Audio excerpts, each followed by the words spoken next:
بسم اللہ الرحمن الرحیم۔ امام جعفر صادق علیہ السلام نے فرمایا، اے زمین پر رہنے والو، اس زمین پر ایک پل ایسا ہے جب فرشتے زمین کا طواف کرتے ہیں اور وہ منتظر رہتے ہیں کہ کون ہے جو اللہ سے خزانے مانگے۔ تو لوگوں نے سوال کیا، اے نواسہ رسول، وہ پل کون سا ہے؟ امام جعفر صادق علیہ السلام نے فرمایا، جب اللہ کے بندے حج کی نیت سے خانہ کعبہ کا طواف کرتے ہیں۔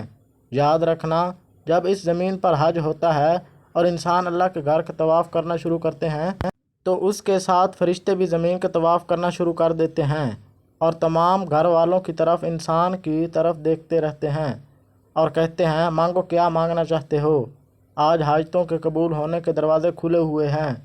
جو انسان ذی الحج کی 8، 9 اور 10 کو کثرت سے یا رزاق، یا رحمان، یا معید، یا غفار کو پڑھتا ہے تو اس انسان کی تمام دعائیں قبولیت کو پہنچ جاتی ہیں، اس کی زندگی کے تمام مسائل ختم ہو جاتے ہیں، تو وہ اللہ کے دربار غیب کے دروازے سے ایسا نور حاصل کرتا ہے جس سے وہ آنے والی زندگی میں خوشحالی اور برکت پائے گا۔